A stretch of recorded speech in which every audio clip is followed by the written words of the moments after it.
ಓಂ ಶಾಂತಿ. ಇಂದಿನ ದಿನಾಂಕ 19/3/2026. ಪ್ರಾರ್ಥ ಮುರಳಿ ಬಾಪ್ತಾದ ಮಧುಬನ.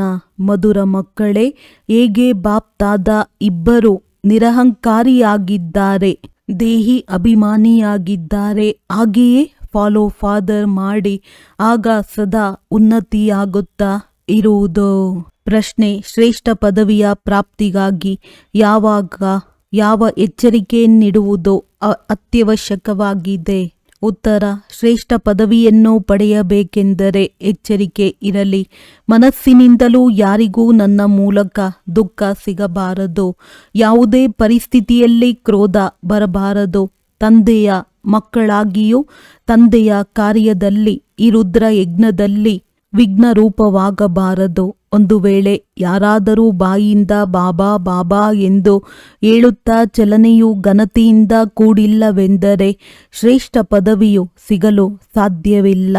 ಓಂ ಶಾಂತಿ. ಮಕ್ಕಳೇ, ಇದನ್ನು ಚೆನ್ನಾಗಿ ತಿಳಿದುಕೊಂಡಿದ್ದೀರಿ. ತಂದೆಯಿಂದ ಆಸ್ತಿಯನ್ನು ಖಂಡಿತ ತೆಗೆದುಕೊಳ್ಳಬೇಕಾಗಿದೆ. ಅದು ಹೇಗೆ? ಶ್ರೀಮತದಂತೆ ತಂದೆಯು ತಿಳಿಸಿದ್ದಾರೆ. ಒಂದೇ ಗೀತಾಶಾಸ್ತ್ರವಾಗಿದೆ, ಯಾವುದರಲ್ಲಿ ಶ್ರೀಮದ್ ಭಗವಾನುವಾಚ ಇದೆ. ಭಗವಂತನು ಎಲ್ಲರ ತಂದೆಯಾಗಿದ್ದಾರೆ. ಶ್ರೀಮದ್ ಭಗವಾನುವಾಚ ಅಂದಾಗ ಅವಶ್ಯವಾಗಿ ಭಗವಂತನೇ ಬಂದು ಶ್ರೇಷ್ಠರನ್ನಾಗಿ ಮಾಡಿರಬೇಕು. ಆದ್ದರಿಂದಲೇ ಅವರ ಮಹಿಮೆ ಇದೆ. ಶ್ರೀಮದ್ ಭಗವದ್ಗೀತೆ ಅರ್ಥಾತ್ ಶ್ರೀಮದ್ ಭಗವಾನುವಾಚ ಭಗವಂತನಂತೂ ಅವಶ್ಯವಾಗಿ ಸರ್ವಶ್ರೇಷ್ಠನಾದರೂ ಶ್ರೀಮತವೂ ಸಹ ಅದೊಂದೇ ಶಾಸ್ತ್ರದಲ್ಲಿ ಗಾಯನವಿದೆ. ಮತ್ಯಾವುದೇ ಶಾಸ್ತ್ರದಲ್ಲಿ ಶ್ರೀಮದ್ ಭಗವಾನುವಾಚವಿಲ್ಲ.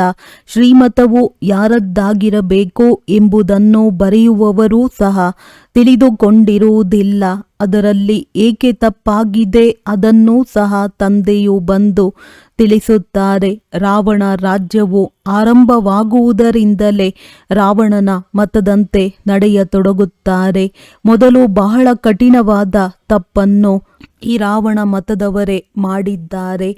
ರಾವಣನ ಪೆಟ್ಟು ಬೀಳುತ್ತದೆ. ಹೇಗೆ ಶಂಕರನು ಪ್ರೇರಕನಾಗಿದ್ದಾನೆ, ಬಾಂಬು ಇತ್ಯಾದಿಗಳನ್ನು ಮಾಡಿಸಿದ್ದಾನೆ ಎಂದು ಹೇಳಲಾಗುತ್ತದೆಯೋ ಹಾಗೆಯೇ ಪಂಚವಿಕಾರರೂಪಿ ರಾವಣನು ಮನುಷ್ಯರನ್ನು ಪತಿತರನ್ನಾಗಿ ಮಾಡಲು ಪ್ರೇರಕನಾಗಿದ್ದಾನೆ. ಆದ್ದರಿಂದಲೇ ಪತಿತ ಪಾವನ ಬನ್ನಿ ಎಂದು ಕರೆಯುತ್ತಾರೆ. ಅಂದ ಮೇಲೆ ಪತಿತ ಪಾವನನು ಒಬ್ಬರೇ ಆದರಲ್ಲವೇ? ಇದರಿಂದಲೇ ಸಿದ್ಧವಾಗುತ್ತದೆ ಪತಿತರನ್ನಾಗಿ ಮಾಡುವವರೇ ಬೇರೆ ಮತ್ತು ಪಾವನರನ್ನಾಗಿ ಮಾಡುವವರೇ ಬೇರೆಯಾಗಿದ್ದಾರೆ. ಇಬ್ಬರೂ ಒಂದಾಗಲು ಸಾಧ್ಯವಿಲ್ಲ. ಈ ಮಾತುಗಳನ್ನು ನಂಬರ್ ವಾರ್ ಪುರುಷಾರ್ಥದನುಸಾರ ನೀವೇ ತಿಳಿದುಕೊಂಡಿದ್ದೀರಿ. ಎಲ್ಲರಿಗೂ ನಿಶ್ಚಯವಿದೆ ಎಂದು ತಿಳಿದುಕೊಳ್ಳಬೇಡಿ. ನಂಬರ್ ವಾರ್ ಇದ್ದಾರೆ. ಎಷ್ಟು ನಿಶ್ಚಯವೋ ಅಷ್ಟು ಖುಷಿಯೂ ಹೆಚ್ಚುತ್ತದೆ. ತಂದೆಯ ಮತದಂತೆ ನಡೆಯುತ್ತಾರೆ. ಶ್ರೀಮತದಂತೆ ನಾವು ಸ್ವರಾಜ್ಯ ಪದವಿಯನ್ನು ಪಡೆಯಬೇಕಾಗಿದೆ. ಮನುಷ್ಯರಿಂದ ದೇವತೆಗಳಾಗುವುದರಲ್ಲಿ ತಡವಾಗುವುದಿಲ್ಲ. ನೀವು ಪುರುಷಾರ್ಥ ಮಾಡುತ್ತೀರಿ. ಮೊಮ್ಮ ಬಾಬಾರವರನ್ನು ಫಾಲೋ ಮಾಡುತ್ತೀರಿ. ಹೇಗೆ ಅವರು ತಮ್ಮ ಸಮಾನ ಮಾಡಿಕೊಳ್ಳುವ ಸೇವೆ ಮಾಡುತ್ತಿದ್ದಾರೆ, ನೀವು ಸಹ ತಿಳಿದುಕೊಂಡಿದ್ದೀರಿ. ನಾವೇನು ಸೇವೆ ಮಾಡುತ್ತಿದ್ದೇವೆ ಮತ್ತು ಮೊಮ್ಮ ಬಾಬಾರವರು ಯಾವ ಸೇವೆ ಮಾಡುತ್ತಿದ್ದಾರೆ. ಶಿವತಂದೆ ಮತ್ತು ಬ್ರಹ್ಮದಾದ ಇಬ್ಬರು ಒಟ್ಟಿಗೆ ಇದ್ದಾರೆ ಅಂದಾಗ ತಿಳಿದುಕೊಳ್ಳಬೇಕು, ಎಲ್ಲರಿಗಿಂತ ಸಮೀಪವಿದ್ದಾರೆ. ಇವರದ್ದೇ ಸಂಪೂರ್ಣ ರೂಪವನ್ನು ಸೂಕ್ಷ್ಮವತನದಲ್ಲಿ ನೋಡುತ್ತೀರಿ. ಅಂದ ಮೇಲೆ ಅವಶ್ಯವಾಗಿ ಮುಂದಿರುವರು. ಆದರೆ ಹೇಗೆ ತಂದೆಯು ನಿರಹಂಕಾರಿ ದೇಹಿ ಅಭಿಮಾನಿಯಾಗಿದ್ದಾರೆಯೋ ಹಾಗೆಯೇ ಈ ದಾದಾರವರೂ ಸಹ ನಿರಹಂಕಾರಿಯಾಗಿದ್ದಾರೆ. ಎಲ್ಲವನ್ನೂ ಶಿವ ತಂದೆಯೇ ತಿಳಿಸುತ್ತಿರುತ್ತಾರೆ ಎಂದು ಹೇಳುತ್ತಾರೆ. ಮುರುಳಿಯನ್ನು ನುಡಿಸುವಾಗ ಇವರು ಹೇಳುತ್ತಾರೆ, ಶಿವ ತಂದೆಯು ಇವರ ಮೂಲಕ ನಿಮಗೆ ತಿಳಿಸುತ್ತಾರೆ. ಬ್ರಹ್ಮನೂ ಸಹ ಕೇಳುತ್ತಿರುವರು. ಇವರು ಕೇಳದೆ ಅನ್ಯರಿಗೆ ಹೇಳದೆ ಇದ್ದರೆ ಶ್ರೇಷ್ಠ ಪದವಿಯನ್ನು ಹೇಗೆ ಪಡೆಯುವರು? ಆದರೆ ತಮ್ಮ ದೇಹಾಭಿಮಾನವನ್ನು ಬಿಟ್ಟು ಇಷ್ಟು ಹೇಳುತ್ತಾರೆ, ಮಕ್ಕಳೇ, ಶಿವ ತಂದೆಯೇ ತಿಳಿಸುತ್ತಾರೆಂದು ತಿಳಿಯಿರಿ. ನಾವು ಪುರುಷಾರ್ಥ ಮಾಡುತ್ತಿರುತ್ತೇವೆ, ಶಿವ ತಂದೆಯೇ ತಿಳಿಸುತ್ತಾರೆ. ಇವರಂತೂ ಪತಿತತನವನ್ನು ಪಾರು ಮಾಡಿದ್ದಾರೆ. ಮೊಮ್ಮಾರವರಾದರೆ ಕುಮಾರಿಯಾಗಿದ್ದರು, ಆದ್ದರಿಂದ ಎಲ್ಲರಿಗಿಂತ ಮುಂದೆ ಹೊರಟು ಹೋದರು. ನೀವು ಕುಮಾರಿಯರೂ ಸಹ ಮೊಮ್ಮಾರವರನ್ನು ಫಾಲೋ ಮಾಡಿ. ಗೃಹಸ್ಥಿಗಳು ಬಾಬಾರವರನ್ನು ಫಾಲೋ ಮಾಡಬೇಕು. ಪ್ರತಿಯೊಬ್ಬರೂ ತಿಳಿದುಕೊಳ್ಳಬೇಕು, ನಾನು ಪತಿತನಾಗಿದ್ದೇನೆ, ನಾನೀಗ ಪಾವನನಾಗಬೇಕಾಗಿದೆ. ಮುಖ್ಯ ಮಾತೇನೆಂದರೆ ತಂದೆಯು ನೆನಪಿನ ಯಾತ್ರೆಯನ್ನು ಕಲಿಸಿದ್ದಾರೆ. ಇದರಲ್ಲಿ ದೇಹಾಭಿಮಾನವಿರಬಾರದು. ಯಾರಿಗಾದರೂ ಮುರುಳಿಯನ್ನು ಓದಿ ಹೇಳಲು ಬರಲಿಲ್ಲವೆಂದರೆ ನೆನಪಿನ ಯಾತ್ರೆಯಲ್ಲಿರಿ. ಯಾತ್ರೆಯಲ್ಲಿರುತ್ತಾ ಮುರುಳಿಯನ್ನು ತಿಳಿಸಬಹುದು. ಆದರೆ ಆ ಸಮಯದಲ್ಲಿ ಯಾತ್ರೆಯನ್ನು ಮರೆತು ಹೋದರೂ ಪರವಾಗಿಲ್ಲ, ಮುರುಳಿಯನ್ನು ನುಡಿಸಿ ನಂತರ ಯಾತ್ರೆಯಲ್ಲಿ ತೊಡಗಿರಿ. ಏಕೆಂದರೆ ಅದು ವಾಣಿಯಿಂದ ದೂರ ವಾನಪ್ರಸ್ಥ ಸ್ಥಿತಿಯಾಗಿದೆ. ಮೂಲ ಮಾತೇನೆಂದರೆ ದೇಹಿ ಅಭಿಮಾನಿಯಾಗಿ ತಂದೆಯನ್ನು ನೆನಪು ಮಾಡುತ್ತಾ ಇರಿ ಮತ್ತು ಚಕ್ರವನ್ನು ನೆನಪು ಮಾಡುತ್ತಾ ಇರಿ. ಯಾರಿಗೂ ದುಃಖವನ್ನು ಕೊಡಬೇಡಿ. ಇದನ್ನೇ ತಿಳಿಸುತ್ತಾ ಇರಿ, ತಂದೆಯನ್ನು ನೆನಪು ಮಾಡಿ. ಇದು ಯಾತ್ರೆಯಾಗಿದೆ. ಮನುಷ್ಯರು ಸಾವನ್ನಪ್ಪಿದಾಗ ಸ್ವರ್ಗಸ್ಥರಾದರೆಂದು ಹೇಳುತ್ತಾರೆ. ಅಜ್ಞಾನ ಕಾಲದಲ್ಲಿ ಯಾರು ಸ್ವರ್ಗವನ್ನು ನೆನಪು ಮಾಡಿಕೊಳ್ಳುವುದಿಲ್ಲ. ಸ್ವರ್ಗವನ್ನು ನೆನಪು ಮಾಡುವುದು ಎಂದರೆ ಇಲ್ಲಿಂದ ಸಾಯುವುದು. ಈ ರೀತಿಯಂತೂ ಯಾರೂ ನೆನಪು ಮಾಡುವುದಿಲ್ಲ. ಈಗ ನೀವು ಮಕ್ಕಳು ತಿಳಿದುಕೊಂಡಿದ್ದೀರಿ, ನಾವು ಹಿಂತಿರುಗಿ ಹೋಗಬೇಕಾಗಿದೆ. ತಂದೆಯೂ ತಿಳಿಸುತ್ತಾರೆ, ಎಷ್ಟು ನೀವು ನೆನಪು ಮಾಡುತ್ತೀರೋ ಅಷ್ಟು ಖುಷಿಯ ನಶೆ ಏರುವುದು, ಆಸ್ತಿಯ ನೆನಪಿರುವುದು. ತಂದೆಯನ್ನು ಎಷ್ಟು ನೆನಪು ಮಾಡುತ್ತೀರೋ ಅಷ್ಟೇ ಹರ್ಷಿತರಾಗಿರುತ್ತೀರಿ. ತಂದೆಯನ್ನು ನೆನಪು ಮಾಡದಿದ್ದರೆ ತಬ್ಬಿಬ್ಬಾಗುತ್ತಾರೆ, ಗುಟುಕರಿಸುತ್ತಿರುತ್ತಾರೆ. ನೀವು ಅಷ್ಟೊಂದು ಸಮಯ ನೆನಪು ಮಾಡಲು ಸಾಧ್ಯವಿಲ್ಲ. ತಂದೆಯು ಪ್ರಿಯತಮೆಯರ ಉದಾಹರಣೆಯನ್ನು ತಿಳಿಸುತ್ತಾರೆ. ಅವರು ಬಲೆ ಉದ್ಯೋಗ ವ್ಯವಹಾರಗಳನ್ನು ಮಾಡುತ್ತಾರೆ ಮತ್ತು ಇವರು ಬಲೆ ಚರಕವನ್ನು ತಿರುಗಿಸುತ್ತಿದ್ದರೂ ಸಹ ಅವರ ಸನ್ಮುಖದಲ್ಲಿ ಪ್ರಿಯತಮನು ಬಂದು ನಿಂತು ಬಿಡುತ್ತಾರೆ. ಪ್ರಿಯತಮೆಯು ಪ್ರಿಯತಮನನ್ನು, ಪ್ರಿಯತಮನು ಪ್ರಿಯತಮೆಯನ್ನು ನೆನಪು ಮಾಡುತ್ತಿರುತ್ತಾರೆ. ಇಲ್ಲಂತೂ ನೀವು ಕೇವಲ ಒಬ್ಬ ತಂದೆಯನ್ನು ನೆನಪು ಮಾಡಬೇಕಾಗಿದೆ. ತಂದೆಯಂತೂ ನಿಮ್ಮನ್ನು ನೆನಪು ಮಾಡಬೇಕಾಗಿಲ್ಲ, ಅವರು ಎಲ್ಲರ ಪ್ರಿಯತಮನಾಗಿದ್ದಾರೆ. ಬಾಬಾ, ತಾವು ನಮ್ಮನ್ನು ನೆನಪು ಮಾಡಿಕೊಳ್ಳುತ್ತೀರಾ ಎಂದು ಮಕ್ಕಳು ಕರೆಯುತ್ತಾರೆ. ಅರೆ, ಯಾರು ಎಲ್ಲರ ಪ್ರಿಯತಮನಾಗಿದ್ದಾರೆ, ಅವರು ನೀವು ಪ್ರಿಯತಮೆಯರನ್ನು ಹೇಗೆ ನೆನಪು ಮಾಡುವರು? ಇದು ಸಾಧ್ಯವಿಲ್ಲ. ಅವರು ಪ್ರಿಯತಮನಾಗಿದ್ದಾರೆ, ಪ್ರಿಯತಮೆಯಾಗಲು ಸಾಧ್ಯವಿಲ್ಲ. ನೀವೇ ಅವರನ್ನು ನೆನಪು ಮಾಡಬೇಕಾಗಿದೆ. ನೀವು ಪ್ರತಿಯೊಬ್ಬರೂ ಆ ಒಬ್ಬ ಪ್ರಿಯತಮನಿಗೆ ಪ್ರಿಯತಮೆಯರಾಗಬೇಕಾಗಿದೆ. ಒಂದು ವೇಳೆ ಅವರು ಪ್ರಿಯತಮೆಯಾದರೆ ಎಷ್ಟು ಮಂದಿಯನ್ನು ನೆನಪು ಮಾಡುವುದು? ಇದು ಸಾಧ್ಯವಿಲ್ಲ. ತಂದೆಯು ತಿಳಿಸುತ್ತಾರೆ, ನಾನು ಯಾರನ್ನಾದರೂ ನೆನಪು ಮಾಡಲು ನನ್ನ ಮೇಲೆ ಪಾಪದ ಹೊರೆ ಇದೆಯೇ? ನಿಮ್ಮ ಮೇಲಂತೂ ಹೊರೆ ಇದೆ. ತಂದೆಯನ್ನು ನೆನಪು ಮಾಡದಿದ್ದರೆ ಪಾಪದ ಹೊರೆ ಇಳಿಯುವುದಿಲ್ಲ. ನಾನು ಯಾರನ್ನೇಕೆ ನೆನಪು ಮಾಡಲಿ? ನೆನಪು ಮಾಡಬೇಕಾಗಿರುವುದು ನೀವು ಆತ್ಮಗಳು. ಎಷ್ಟು ನೆನಪು ಮಾಡುತ್ತೀರೋ ಅಷ್ಟು ಪುಣ್ಯಾತ್ಮರಾಗುತ್ತೀರಿ. ಪಾಪಗಳು ಕಳೆಯುತ್ತಾ ಹೋಗುತ್ತದೆ. ಉನ್ನತ ಗುರಿಯಾಗಿದೆ. ಆತ್ಮ ಅಭಿಮಾನಿಯಾಗುವುದರಲ್ಲಿಯೇ ಪರಿಶ್ರಮವಿದೆ. ಈ ಜ್ಞಾನವೆಲ್ಲವೂ ನಿಮಗೆ ಸಿಗುತ್ತಿದೆ. ನಂಬರ್ ವಾರ್ ಪುರುಷಾರ್ಥದನುಸಾರ ನೀವು ತ್ರಿಕಾಲದರ್ಶಿಗಳಾಗಿದ್ದೀರಿ. ಇಡೀ ಚಕ್ರವು ನಿಮ್ಮ ಬುದ್ಧಿಯಲ್ಲಿರಬೇಕು. ತಂದೆಯು ತಿಳಿಸುತ್ತಾರೆ, ನೀವು ಲೈಟ್ ಹೌಸ್ ಆಗಿದ್ದೀರಲ್ಲವೇ? ಪ್ರತಿಯೊಬ್ಬರಿಗೆ ಶಾಂತಿಧಾಮ ಮತ್ತು ಸುಖಧಾಮದ ಮಾರ್ಗವನ್ನು ತಿಳಿಸುವವರಾಗಿದ್ದೀರಿ. ಇವೆಲ್ಲ ಹೊಸ ಮಾತುಗಳನ್ನು ನೀವು ಕೇಳುತ್ತೀರಿ. ನಿಮಗೆ ತಿಳಿದಿದೆ, ಅವಶ್ಯವಾಗಿ ನಾವಾತ್ಮರು ಶಾಂತಿಧಾಮದ ನಿವಾಸಿಗಳಾಗಿದ್ದೇವೆ. ಇಲ್ಲಿಗೆ ಪಾತ್ರವನ್ನಭಿನಯಿಸಲು ಬರುತ್ತೇವೆ. ನಾವು ಪಾತ್ರಧಾರಿಗಳಾಗಿದ್ದೇವೆ. ಇದೇ ಚಿಂತನೆ ಬುದ್ಧಿಯಲ್ಲಿ ನಡೆಯುತ್ತಿದ್ದರೆ ನಶೆ ಇರುವುದು. ತಂದೆಯು ತಿಳಿಸಿದ್ದಾರೆ, ಆದಿಯಿಂದ ಹಿಡಿದು ಅಂತ್ಯದವರೆಗೆ ನಿಮ್ಮದ್ದು ಪಾತ್ರವಿದೆ. ಈಗ ಕರ್ಮಾತೀತ ಸ್ಥಿತಿಯಲ್ಲಿ ಖಂಡಿತ ಹೋಗಬೇಕಾಗಿದೆ. ನಂತರ ಸತ್ಯಯುಗದಲ್ಲಿ ಬರಬೇಕಾಗಿದೆ. ಈ ಗುಂಗಿನಲ್ಲಿರುತ್ತಾ ತಮ್ಮ ಕಲ್ಯಾಣ ಮಾಡಿಕೊಳ್ಳಬೇಕಾಗಿದೆ. ಕೇವಲ ಪಂಡಿತರಾಗಬಾರದು. ಅನ್ಯರಿಗೆ ಕಲಿಸುತ್ತಾ ಇರುತ್ತೀರಿ. ತಾನು ಆ ಸ್ಥಿತಿಯಲ್ಲಿ ಇರುವುದಿಲ್ಲವೆಂದರೆ ಅದು ಪ್ರಭಾವ ಬೀರುವುದಿಲ್ಲ. ತಾನು ಪುರುಷಾರ್ಥ ಮಾಡಬೇಕಾಗಿದೆ. ಬ್ರಹ್ಮ ತಂದೆಯೂ ಹೇಳುತ್ತಾರೆ, ನಾನು ಕೂಡ ನೆನಪು ಮಾಡುವ ಪ್ರಯತ್ನ ಪಡುತ್ತೇನೆ. ಕೆಲವೊಮ್ಮೆ ಮಾಯೆಯ ಬಿರುಗಾಳಿಗಳು ಈ ರೀತಿ ಬರುತ್ತವೆ. ಅವು ಬುದ್ಧಿಯೋಗವನ್ನೇ ತುಂಡರಿಸಿ ಬಿಡುತ್ತವೆ. ಅನೇಕ ಮಕ್ಕಳು ಚಾರ್ಟನ್ನು ಕಳುಹಿಸುತ್ತಾರೆ. ನನಗೆ ಆಶ್ಚರ್ಯವೆನಿಸುತ್ತದೆ. ಇವರಂತೂ ನನಗಿಂತಲೂ ತೀಕ್ಷ್ಣವಾಗಿ ಹೋಗುತ್ತಾರೆ. ಬಹುಶಃ ತೀವ್ರವಾಗಿ ಹೋದಾಗ ಚಾರ್ಟ್ ಬರೆಯತೊಡಗುತ್ತಾರೆ.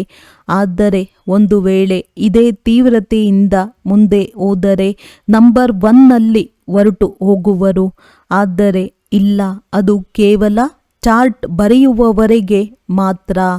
ಬಾಬಾ, ನಾನು ಇಷ್ಟು ಮಂದಿಯನ್ನು ತನ್ನ ಸಮಾನರನ್ನಾಗಿ ಮಾಡಿಕೊಂಡೆನು ಎಂಬುದನ್ನು ಬರೆಯುವುದಿಲ್ಲ. ಮತ್ತು ಅವರೂ ಸಹ ಬಾಬಾ ಇವರು ಈ ಮಾರ್ಗವನ್ನು ತಿಳಿಸಿದ್ದಾರೆಂದು ಸಮಾಚಾರ ಬರುವುದಿಲ್ಲ. ಅಂದ ಮೇಲೆ ತಂದೆಯು ಏನು ತಿಳಿದುಕೊಳ್ಳುವರು? ಕೇವಲ ಚಾರ್ಟ್ ಕಳುಹಿಸುವುದರಿಂದ ಕೆಲಸ ನಡೆಯುವುದಿಲ್ಲ. ಅನ್ಯರನ್ನು ತಮ್ಮ ಸಮಾನ ಮಾಡಿಕೊಳ್ಳಬೇಕಾಗಿದೆ. ರೂಪ ಮತ್ತು ಬಸಂತ ಎರಡೂ ಆಗಬೇಕಾಗಿದೆ. ರೂಪ ಆತ್ಮದ ಸ್ಮೃತಿ, ಬಸಂತ ಜ್ಞಾನದ ಮಳೆ ಸುರಿಸುವುದು. ಇಲ್ಲದಿದ್ದರೆ ಅವರು ತಂದೆಯ ಸಮಾನ ಆಗಲಿಲ್ಲ. ರೂಪ ಬಸಂತರೂ ಅಕ್ಯುರೇಟ್ ಆಗಬೇಕಾಗಿದೆ. ಇದರಲ್ಲಿಯೇ ಪರಿಶ್ರಮವಿದೆ. ದೇಹಾಭಿಮಾನವು ಬೀಳಿಸುತ್ತದೆ. ರಾವಣನು ದೇಹಾಭಿಮಾನಿಗಳನ್ನಾಗಿ ಮಾಡಿದ್ದಾನೆ. ನೀವೀಗ ದೇಹಿ ಅಭಿಮಾನಿಯಾಗುತ್ತೀರಿ. ಮತ್ತೆ ಅರ್ಧ ಕಲ್ಪದ ನಂತರ ಮಾಯಾ ರಾವಣನು ದೇಹಾಭಿಮಾನಿಯನ್ನಾಗಿ ಮಾಡುತ್ತಾನೆ. ದೇಹಿ ಅಭಿಮಾನಿಗಳು ಬಹಳ ಮಧುರರಾಗಿ ಬಿಡುತ್ತಾರೆ. ಇನ್ನೂ ಯಾರೂ ಸಂಪೂರ್ಣರಾಗಿಲ್ಲ. ಆದ್ದರಿಂದ ತಂದೆಯು ಯಾವಾಗಲೂ ಹೇಳುತ್ತಾರೆ, ಮಕ್ಕಳೇ, ಯಾರ ಮನಸ್ಸನ್ನು ಬೇಸರ ಪಡಿಸಬಾರದು, ದುಃಖ ಕೊಡಬಾರದು. ಎಲ್ಲರಿಗೆ ತಂದೆಯ ಪರಿಚಯ ಕೊಡಿ. ಮಾತನಾಡುವುದರಲ್ಲಿಯೂ ಬಹಳ ಘನತೆ ಇರಬೇಕು. ಈಶ್ವರನ ಸಂತಾನರ ಬಾಯಿಂದ ಸದಾ ರತ್ನಗಳೇ ಹೊರಬರಬೇಕು. ನೀವು ಮನುಷ್ಯರಿಗೆ ಜೀವದಾನ ನೀಡುತ್ತೀರಿ. ಮಾರ್ಗ ತಿಳಿಸಬೇಕಾಗಿದೆ. ನೀವು ಪರಮಾತ್ಮನ ಮಕ್ಕಳಲ್ಲವೇ? ಅವರಿಂದ ನಿಮಗೆ ಸ್ವರ್ಗದ ರಾಜ್ಯ ಭಾಗ್ಯ ಸಿಗಬೇಕು. ಅಂದ ಮೇಲೆ ಅದು ಈಗ ಏಕೆ ಇಲ್ಲ? ನೆನಪು ಮಾಡಿಕೊಳ್ಳಿ. ಅವಶ್ಯವಾಗಿ ತಂದೆಯಿಂದ ಆಸ್ತಿಯೂ ಸಿಕ್ಕಿತಲ್ಲವೇ? ನೀವು ಭಾರತವಾಸಿಗಳು ದೇವಿ ದೇವತೆಗಳಾಗಿದ್ದೀರಿ. ನೀವೇ 84 ಜನ್ಮಗಳನ್ನು ತೆಗೆದುಕೊಂಡಿರಿ. ನೀವು ತಿಳಿದುಕೊಳ್ಳಿ, ನಾವೇ ಲಕ್ಷ್ಮೀನಾರಾಯಣರ ಕುಲದವರಾಗಿದ್ದೆವು. ತಮ್ಮನ್ನೇಕೆ ಕಡಿಮೆ ಎಂದು ತಿಳಿದುಕೊಳ್ಳುತ್ತೀರಿ? ಬಾಬಾ ಎಲ್ಲರೂ ಆಗಲು ಸಾಧ್ಯವೇ ಎಂದು ಒಂದು ವೇಳೆ ಯಾರಾದರೂ ಹೇಳಿದರೆ, ಇದರಿಂದಲೇ ತಂದೆಯು ಇವರು ನಮ್ಮ ಕುಲದವರಲ್ಲ ಎಂದು ತಿಳಿದುಕೊಳ್ಳುತ್ತಾರೆ. ನೀವು 84 ಜನ್ಮಗಳನ್ನು ತೆಗೆದುಕೊಂಡಿದ್ದೀರಿ. ತಂದೆಯು 21 ಜನ್ಮಗಳ ಪ್ರಾರಬ್ಧವನ್ನು ಜಮಾ ಮಾಡಿಸಿದ್ದರು. ಅದನ್ನು ತಿಂದು ಬಿಟ್ಟಿರಿ. ನಂತರ ಸಮಾಪ್ತಿಯಾಗತೊಡಗಿತ್ತು. ತುಕ್ಕು ಏರುತ್ತಾ ಏರುತ್ತಾ ತಮೋ ಪ್ರಧಾನ ಕವಡೆಯಂತೆ ಆಗಿಬಿಟ್ಟಿದ್ದೀರಿ. ಭಾರತವೇ 100% ಸಾಹುಕಾರವಾಗಿತ್ತು. ಅವರಿಗೆ ಈ ಆಸ್ತಿಯು ಎಲ್ಲಿಂದ ಸಿಕ್ಕಿತು? ಪಾತ್ರಧಾರಿಗಳೇ ತಿಳಿಸಲು ಸಾಧ್ಯವಲ್ಲವೇ? ಮನುಷ್ಯರೇ ಪಾತ್ರಧಾರಿಗಳಾಗಿದ್ದಾರೆ, ಅವರಿಗೆ ಇದು ತಿಳಿದಿರಬೇಕು. ಈ ಲಕ್ಷ್ಮೀನಾರಾಯಣರಿಗೆ ರಾಜ್ಯ ಭಾಗ್ಯವು ಎಲ್ಲಿಂದ ಸಿಕ್ಕಿತು? ಎಷ್ಟು ಒಳ್ಳೊಳ್ಳೆಯ ವಿಚಾರಗಳಿವೆ. ಅವಶ್ಯವಾಗಿ ಅವರು ಇಂದಿನ ಜನ್ಮದಲ್ಲಿಯೇ ಈ ರಾಜ್ಯ ಭಾಗ್ಯವನ್ನು ಪಡೆದಿರಬೇಕು. ತಂದೆಯೇ ಪತಿತ ಪಾವನನಾಗಿದ್ದಾರೆ. ತಂದೆಯು ತಿಳಿಸುತ್ತಾರೆ, ನಾನು ನಿಮಗೆ ಕರ್ಮ, ಅಕರ್ಮ ಮತ್ತು ವಿಕರ್ಮದ ಗತಿಯನ್ನು ತಿಳಿಸುತ್ತೇನೆ. ರಾವಣ ರಾಜ್ಯದಲ್ಲಿ ಮನುಷ್ಯರ ಕರ್ಮಗಳು ವಿಕರ್ಮಗಳಾಗಿ ಬಿಡುತ್ತವೆ. ಸತ್ಯಯುಗದಲ್ಲಿ ನಿಮ್ಮ ಕರ್ಮವು ಅಕರ್ಮವಾಗುತ್ತದೆ. ಅದು ದೈವಿ ಸೃಷ್ಟಿಯಾಗಿದೆ. ನಾನೇ ರಚಿಸುತ್ತೇನೆ ಅಂದ ಮೇಲೆ ಅವಶ್ಯವಾಗಿ ನಾನು ಸಂಗಮದಲ್ಲಿಯೇ ಬರಬೇಕಾಗುತ್ತದೆ. ಇದು ರಾವಣ ರಾಜ್ಯವಾಗಿದೆ. ಅದು ಈಶ್ವರಿಯ ರಾಜ್ಯವಾಗಿದೆ. ಈಶ್ವರನು ಈಗ ಸ್ಥಾಪನೆ ಮಾಡಿಸುತ್ತಿದ್ದಾರೆ. ನೀವೆಲ್ಲರೂ ಈಶ್ವರನ ಮಕ್ಕಳಾಗಿದ್ದೀರಿ. ನಿಮಗೆ ಆಸ್ತಿಯೂ ಸಿಗುತ್ತಿದೆ. ಭಾರತವಾಸಿಗಳೇ ಸಾಹುಕಾರರಾಗಿದ್ದೀರಿ. ಈಗ ಬಡವರಾಗಿ ಬಿಟ್ಟಿದ್ದೀರಿ. ಇದು ಮಾಡಲ್ಪಟ್ಟ ನಾಟಕವಾಗಿದೆ. ಇದರಲ್ಲಿ ವ್ಯತ್ಯಾಸವಾಗಲು ಸಾಧ್ಯವಿಲ್ಲ. ಎಲ್ಲರ ವೃಕ್ಷವೂ ಬೇರೆ ಬೇರೆಯಾಗಿದೆ, ವಿಭಿನ್ನ ವೃಕ್ಷವಲ್ಲವೇ? ದೇವತಾ ಧರ್ಮದವರೇ ಪುನಃ ದೇವತಾ ಧರ್ಮದಲ್ಲಿ ಬರುತ್ತಾರೆ. ಕ್ರಿಶ್ಚಿಯನ್ ಧರ್ಮದವರು ತಮ್ಮ ಧರ್ಮದಲ್ಲಿ ಖುಷಿಯಾಗಿದ್ದಾರೆ, ಅನ್ಯರನ್ನು ತಮ್ಮ ಧರ್ಮಕ್ಕೆ ಸೆಳೆದಿದ್ದಾರೆ. ಭಾರತವಾಸಿಗಳು ತಮ್ಮ ಧರ್ಮವನ್ನು ಮರೆತಿರುವ ಕಾರಣ ಆ ಧರ್ಮವೇ ಒಳ್ಳೆಯದೆಂದು ತಿಳಿದು ಹೊರಟು ಹೋಗುತ್ತಾರೆ. ನೌಕರಿಗಾಗಿ ವಿದೇಶಕ್ಕೆ ಎಷ್ಟೊಂದು ಮಂದಿ ಹೋಗುತ್ತಾರೆ, ಏಕೆಂದರೆ ಅಲ್ಲಿ ಬಹಳ ಸಂಪಾದನೆ ಇದೆ. ನಾಟಕವು ಬಹಳ ವಿಚಿತ್ರವಾಗಿ ಮಾಡಲ್ಪಟ್ಟಿದೆ. ಇದನ್ನು ತಿಳಿದುಕೊಳ್ಳಲು ಒಳ್ಳೆಯ ಬುದ್ಧಿ ಬೇಕು. ವಿಚಾರ ಸಾಗರ ಮಂಥನ ಮಾಡುವುದರಿಂದ ಎಲ್ಲವೂ ಅರ್ಥವಾಗತೊಡಗುತ್ತದೆ. ಇದು ಮಾಡಲ್ಪಟ್ಟ ಅನಾದಿ ನಾಟಕವಾಗಿದೆ. ಆದ್ದರಿಂದ ನೀವು ಮಕ್ಕಳು ತಮ್ಮ ಸಮಾನ ಸದಾ ಸುಖಿಯನ್ನಾಗಿ ಮಾಡಬೇಕಾಗಿದೆ. ಪತಿತರಿಂದ ಪಾವನರನ್ನಾಗಿ ಮಾಡುವುದು ನಿಮ್ಮ ಕರ್ತವ್ಯವಾಗಿದೆ. ತಂದೆಯ ಕರ್ತವ್ಯವೇ ನಿಮ್ಮ ಕರ್ತವ್ಯ. ನಿಮ್ಮ ಮುಖವು ಸದಾ ದೇವತೆಗಳಂತೆ ಖುಷಿಯಲ್ಲಿ ಹರ್ಷಿತವಾಗಿರಬೇಕು. ನಿಮಗೆ ತಿಳಿದಿದೆ, ನಾವು ವಿಶ್ವದ ಮಾಲೀಕರಾಗುತ್ತೇವೆ. ನೀವು ಅತಿ ಪ್ರಿಯ ಮಕ್ಕಳಾಗಿದ್ದೀರಿ. ಕ್ರೋಧದ ಮೇಲೆ ಬಹಳ ಎಚ್ಚರಿಕೆ ಇರಲಿ. ತಂದೆಯು ಮಕ್ಕಳಿಗೆ ಸುಖದ ಆಸ್ತಿಯನ್ನು ಕೊಡಲು ಬಂದಿದ್ದಾರೆ. ಸ್ವರ್ಗದ ಮಾರ್ಗವನ್ನು ಎಲ್ಲರಿಗೂ ತಿಳಿಸಬೇಕಾಗಿದೆ. ತಂದೆಯು ದುಃಖಹರ್ತ ಸುಖಕರ್ತನಾಗಿದ್ದಾರೆ. ಅಂದ ಮೇಲೆ ನೀವು ಸಹ ಸುಖಕರ್ತರಾಗಬೇಕಾಗಿದೆ. ಯಾರಿಗೂ ದುಃಖವನ್ನು ಕೊಡಬಾರದು. ದುಃಖ ಕೊಡುತ್ತೀರೆಂದರೆ ನಿಮಗೆ ಶಿಕ್ಷೆಯು 100 ಪಟ್ಟು ಹೆಚ್ಚಾಗುವುದು. ಯಾರೂ ಶಿಕ್ಷೆಯಿಂದ ಪಾರಾಗಲು ಸಾಧ್ಯವಿಲ್ಲ. ನೀವು ಮಕ್ಕಳಿಗಂತೂ ವಿಶೇಷವಾಗಿ ನ್ಯಾಯಾಲಯವೂ ಕುಳಿತುಕೊಳ್ಳುತ್ತದೆ. ತಂದೆಯು ತಿಳಿಸುತ್ತಾರೆ, ನೀವು ವಿಘ್ನಗಳನ್ನು ಹಾಕಿದರೆ ಬಹಳ ಶಿಕ್ಷೆಗಳನ್ನನುಭವಿಸುತ್ತೀರಿ. ಕಲ್ಪಾಂತರ ಇಂಥವರು ಈ ರೀತಿಯಾಗುತ್ತಾರೆ ಎಂಬುದನ್ನು ನೀವು ಸಾಕ್ಷಾತ್ಕಾರ ಮಾಡುತ್ತೀರಿ. ಮೊದಲು ಸಾಕ್ಷಾತ್ಕಾರದಲ್ಲಿ ಶಿಕ್ಷೆಯನ್ನು ನೋಡುತ್ತಿದ್ದಾಗ ತಂದೆಯು ನನಗೆ ಹೇಳಬೇಡಿ ಎಂದು ಸುಮ್ಮನಿರಿಸಿ ಬಿಡುತ್ತಿದ್ದರು. ಅಂತ್ಯದಲ್ಲಂತೂ ಎಲ್ಲವೂ ಅರ್ಥವಾಗುತ್ತಾ ಹೋಗುವುದು. ಮುಂದೆ ಹೋದಂತೆ ಬಹಳ ಸಾಕ್ಷಾತ್ಕಾರವಾಗುತ್ತದೆ, ವೃದ್ಧಿಯಾಗುತ್ತಾ ಹೋಗುತ್ತದೆ. ಅಬು ಪರ್ವತವರೆಗೆ ಸಾಲು ನಿಲ್ಲುವುದು. ತಂದೆಯೊಂದಿಗೆ ಯಾರೂ ಮಿಲನ ಮಾಡಲು ಆಗುವುದಿಲ್ಲ. ಆಗ ಓಹೋ ಪ್ರಭು, ನಿನ್ನ ಲೀಲೆ ಅಪರಂಪಾರ ಎಂದು ಹೇಳುತ್ತಾರೆ. ಇದು ಸಹ ಗಾಯನವಿದೆ ಎಲ್ಲವೇ. ವಿದ್ವಾಂಸ, ಪಂಡಿತ ಮೊದಲಾದವರೂ ಸಹ ಕೊನೆಯಲ್ಲಿ ಬರುತ್ತಾರೆ. ಅವರ ಸಿಂಹಾಸನಗಳು ಅಲುಗಾಡುತ್ತವೆ. ನೀವು ಮಕ್ಕಳು ಆಗ ಬಹಳ ಖುಷಿಯಲ್ಲಿರುತ್ತೀರಿ. ಒಳ್ಳೆಯದು. ಮಧುರಾತಿ ಮಧುರ ಅಗಲಿ ಹೋಗಿ ಮರಳಿ ಸಿಕ್ಕಿರುವ ಮಕ್ಕಳ ಪ್ರತಿ ಮಾತ್ಪಿತಾ ಬಾಪ್ ದಾದಾರವರ ನೆನಪು ಪ್ರೀತಿ. ಇಂತಹ ನೆನಪು ಪ್ರೀತಿಯು ಒಂದೇ ಬಾರಿ ಸಿಗುತ್ತದೆ. ನೀವು ಎಷ್ಟು ನೆನಪು ಮಾಡುತ್ತೀರೋ ಅಷ್ಟು ಪ್ರೀತಿಯನ್ನು ಪಡೆಯುತ್ತೀರಿ. ವಿಕರ್ಮಗಳು ವಿನಾಶವಾಗುತ್ತವೆ ಮತ್ತು ಧಾರಣೆಯೂ ಆಗುತ್ತದೆ. ಮಕ್ಕಳಿಗೆ ಖುಷಿಯ ನಶೆ ಇರಬೇಕು. ಯಾರೇ ಬರಲಿ ಅವರಿಗೆ ಮಾರ್ಗವನ್ನು ತಿಳಿಸಬೇಕು. ಬೇಹದ್ದಿನ ಆಸ್ತಿಯನ್ನು ಬೇಹದ್ದಿನ ತಂದೆಯಿಂದ ಪಡೆಯಬೇಕಾಗಿದೆ. ಇದು ಕಡಿಮೆ ಮಾತೇನು? ಇಂತಹ ಪುರುಷಾರ್ಥ ಮಾಡಬೇಕು. ಒಳ್ಳೆಯದು. ಮಧುರಾತಿ ಮಧುರ ಅಗಲಿ ಹೋಗಿ ಮರಳಿ ಸಿಕ್ಕಿರುವ ಮಕ್ಕಳ ಪ್ರತಿ ಮಾತ್ಪಿತಾ ಬಾಪ್ ತಾದಾರವರ ನೆನಪು, ಪ್ರೀತಿ ಹಾಗೂ ಸುಪ್ರಭಾತ. ಆತ್ಮಿಕ ಮಕ್ಕಳಿಗೆ ಆತ್ಮಿಕ ತಂದೆಯ ನಮಸ್ತೆ. ಧಾರಣೆಗಾಗಿ ಮುಖ್ಯ ಸಾರ. ಮಾತು ಚಲನೆಯಲ್ಲಿ ಬಹಳ ರಾಯಲ್ ಆಗಬೇಕಾಗಿದೆ. ಮುಖದಿಂದ ಸದಾ ರತ್ನಗಳೇ ಹೊರಬರಬೇಕಾಗಿದೆ. ತಮ್ಮ ಸಮಾನ ಮಾಡಿಕೊಳ್ಳುವ ಸೇವೆ ಮಾಡಬೇಕಾಗಿದೆ. ಯಾರ ಮನಸ್ಸನ್ನು ಬೇಸರ ಪಡಿಸಬಾರದು. ಕ್ರೋಧದ ಮೇಲೆ ಬಹಳ ಎಚ್ಚರಿಕೆ ಇರಬೇಕಾಗಿದೆ. ಮುಖವು ಸದಾ ದೇವತೆಗಳಂತೆ ಹರ್ಷಿತವಾಗಿರಬೇಕು. ಸ್ವಯಂವನ್ನು ಜ್ಞಾನ ಯೋಗ ಬಲದಿಂದ ದೇವತೆಯನ್ನಾಗಿ ಮಾಡಿಕೊಳ್ಳಬೇಕಾಗಿದೆ. ವರದಾನ: ಶಕ್ತಿಶಾಲಿ ದರ್ಪಣದ ಮೂಲಕ ಸರ್ವರಿಗೂ ಸ್ವಯಂನ ಸಾಕ್ಷಾತ್ಕಾರ ಮಾಡಿಸುವಂತಹ ಸಾಕ್ಷಾತ್ಕಾರ ಮೂರ್ತಿ ಭವ. ಹೇಗೆ ದರ್ಪಣದ ಮುಂದೆ ಯಾರೇ ಹೋಗುತ್ತಾರೆ ಅವರಿಗೆ ಸ್ವಯಂನ ಸ್ಪಷ್ಟ ಸಾಕ್ಷಾತ್ಕಾರವೂ ಆಗಿಬಿಡುತ್ತದೆ. ಆದರೆ ದರ್ಪಣವೇನಾದರೂ ಶಕ್ತಿಶಾಲಿ ಆಗಿಲ್ಲದಿದ್ದರೆ ಸತ್ಯ ರೂಪಕ್ಕೆ ಬದಲಾಗಿ ಅನ್ಯ ರೂಪವು ಕಂಡುಬರುತ್ತದೆ. ಸಣ್ಣಗಿದ್ದರೆ ದಪ್ಪಗಿರುವಂತೆ ಕಾಣಿಸುತ್ತದೆ. ಆದ್ದರಿಂದ ತಾವು ಇಂತಹ ಶಕ್ತಿಶಾಲಿ ದರ್ಪಣವಾಗಿ ಬಿಡಿ. ಅದರಿಂದ ಸರ್ವರಿಗೂ ತನ್ನ ಸಾಕ್ಷಾತ್ಕಾರವನ್ನು ಮಾಡಿಸಲು ಸಾಧ್ಯವಾಗಲಿ.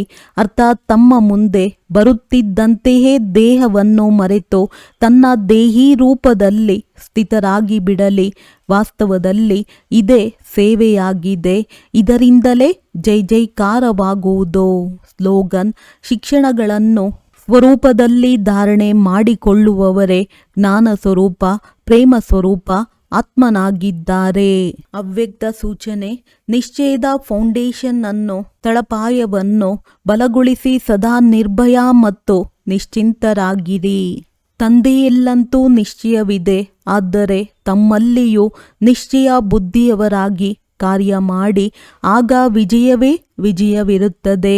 ವಿಜಯದ ಮುಂದೆ ಸಮಸ್ಯೆಯ ಯಾವುದೇ ವಸ್ತುವಿಲ್ಲ. ನಂತರ ಆ ಸಮಸ್ಯೆ ಅನುಭವವಾಗುವುದಿಲ್ಲ. ಆದರೆ ಆಟವೆಂದು ಅನುಭವವಾಗುವುದು. ಆಟವು ಖುಷಿಯಿಂದ ಆಡಲಾಗುತ್ತದೆ. ಯಾವುದೇ ಕಾರ್ಯ ಸಹಜವಾಗುತ್ತದೆ ಎಂದರೆ ಹೇಳಲಾಗುವುದು, ಇದಂತೂ ಎಡಗೈನ ಆಟವಾಗಿದೆ, ಅರ್ಥಾತ್ ಸಹಜವಾಗಿದೆ. ಇದಂತೂ ಬುದ್ಧಿಯ ಆಟವಾಗಿ ಬಿಡುವುದು. ಆಟದಲ್ಲಿ ಹೆದರುವುದಿಲ್ಲ. ಒಳ್ಳೆಯದು. ಓಂ ಶಾಂತಿ.